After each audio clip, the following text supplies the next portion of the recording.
ήταν βέβαια για σένα μια απόφαση ζωής αυτή. Έτσι.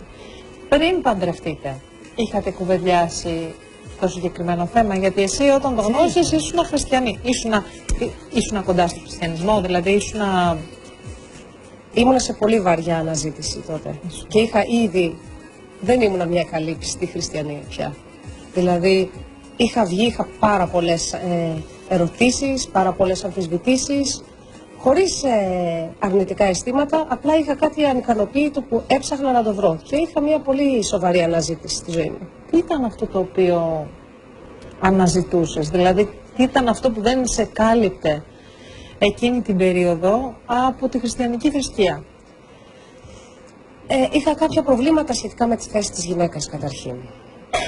Πώς βλέπει, ποια είναι η χριστιανική θεώρηση για τη γυναίκα, ποια είναι η θεώρηση σε άλλες φιλοσοφίες.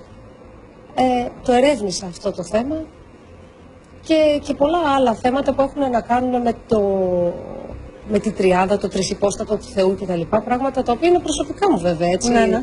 Δεν σημαίνει ότι και οι άλλοι έχουν τα ίδια ερωτήματα. Θέλω να μείνουμε λίγο σε αυτό που είπες για τη θέση της γυναίκας. Δηλαδή, είπες ότι είχα κάποια κενά για τη θέση της γυναίκας.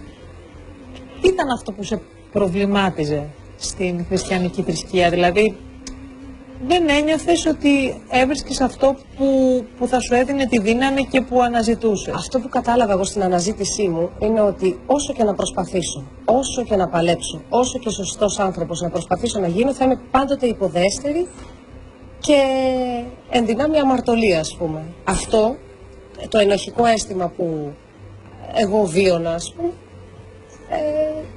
ένιωθα ότι δεν είναι σωστό απέναντί μου και έψαχνα να βρω ότι γιατί να είμαι διαφορετική έναντι του άντρα.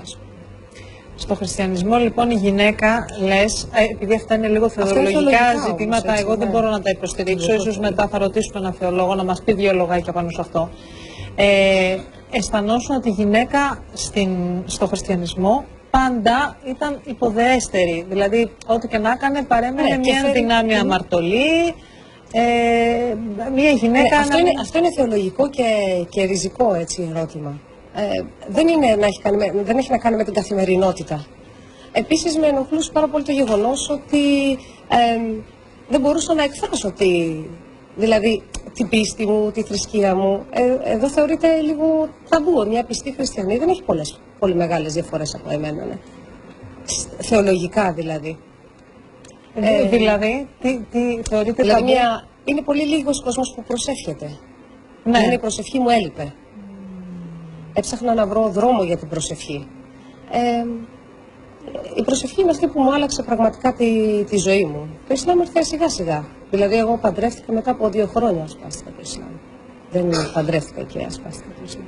Άρα όταν σου έκανε ο Ναήμ την πρόταση γάμου και σου ζήτησε να γίνεις γυναίκα του, δεν συζητήσατε από πριν ότι εσύ θα βάλεις τη μαντήλα και θα ασπάσεις? Όχι, οπωσδήποτε όχι. Δεν υπήρχε κανένα τέτοιο θέμα? Όχι. Θα μπορούσες να συνεχίσεις ελεύθερα Φυσικά.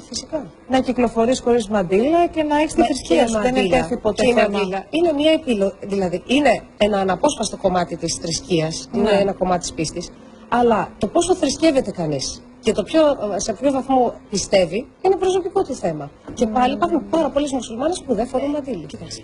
Όταν ασπάζεσαι μια θρησκεία που δεν ήταν αυτή με την οποία γεννήθηκες και μεγάλωσες, δεν μπορείς να αρχίσεις να πεις ότι εγώ θα κάνω εκτόσεις και θα διαλέξω εγώ ποιο κομμάτι θα κρατήσω, ποιο κομμάτι θα πετάξω.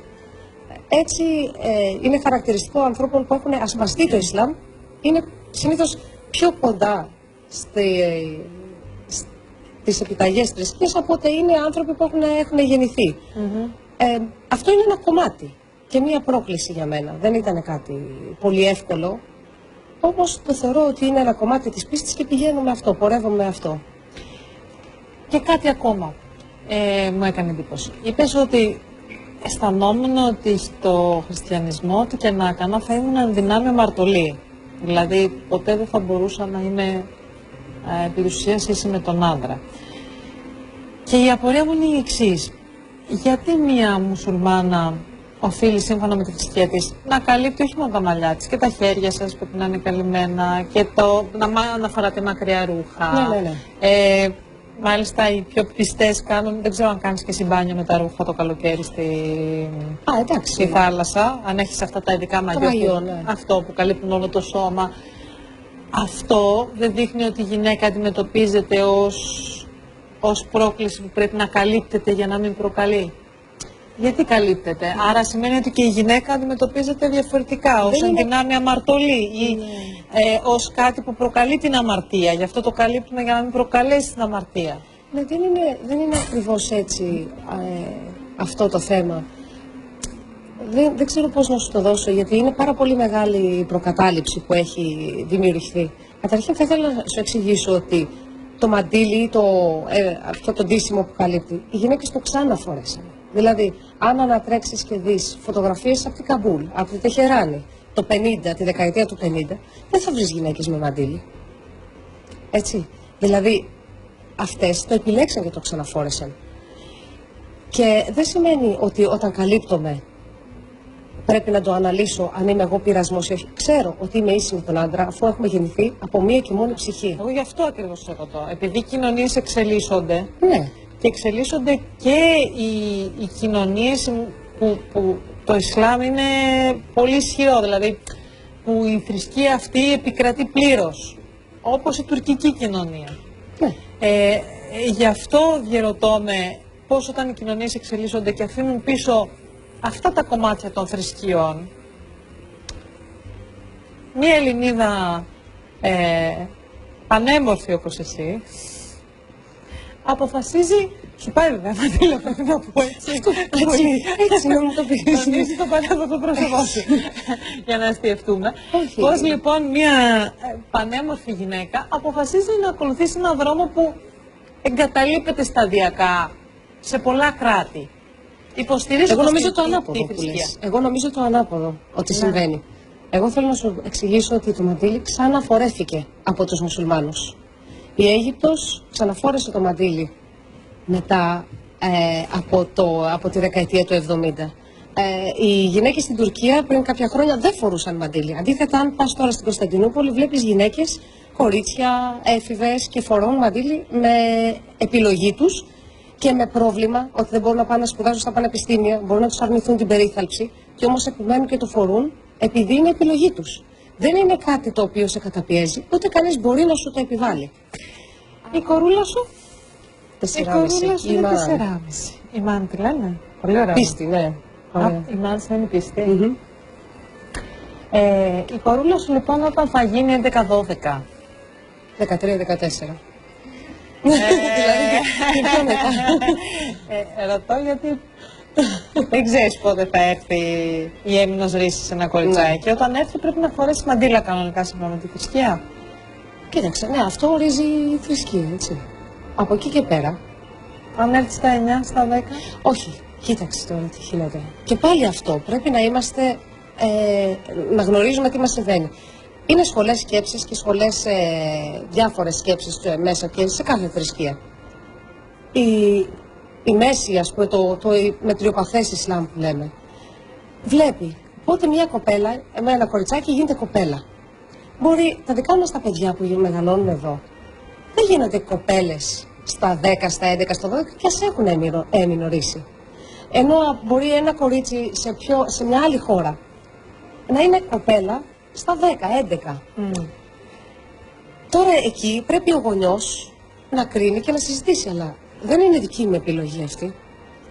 Εγώ οφείλω, αν δεν θέλει το παιδί να βάλει τη μαντήλα, είναι δικαίωμά της. Είναι δικαίωμά της. Και εγώ όμως έχω χρέος απέναντί της και απέναντι και στα δύο παιδιά να δημιουργήσω ελεύθερα πνεύματα, ελεύθερους ανθρώπους. Δηλαδή, είναι επιταγή της θρησκείας να αφήσω τους ανθρώπους ελεύθερους. Δεν θα προσπαθήσεις να... Όχι.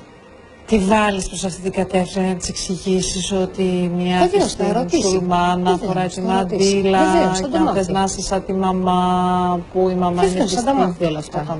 Αυτά θα τα γνωρίζει. Μα θα είναι σε μια ηλικία, σκέψου για τη ηλικία 13-14 χρονών. Τα παιδιά δεν είναι, ξέρουν πάρα πολλά πράγματα, όχι μόνο αυτό. Εμένα αυτό που ενδιαφέρει είναι να κάνει μια ελεύθερη επιλογή. Όχι μια επιλογή επειδή το λέω εγώ ή μια επιλογή επειδή πιέζει η κοινωνία. Κατάλαβες, αυτή είναι η διαφορά. Ότι θα πηγαίνει στο σχολείο και θα φοράει. Δεν έχουν προβλήματα τα παιδιά στο σχολείο. Μαντήλα, θα είναι λίγο διαφορετική από τις συμμαθητριές της. Και άλλα παιδιά είναι διαφορετικά για διαφορετικούς λόγους. Δηλαδή, αν θελήσει να το υποστηρίξει, εγώ έχω συζητήσει με κορίτσια τα οποία βιάζονται να φορέσουν το μαντήλι γιατί το φοράει η μαμά τους. Και τους εξηγώ, περίμενε λίγο. Να το ξέρεις, να ξέρεις γιατί θα το φορέσεις. Και πρέπει να γίνει σιγά σιγά, σταδιακά.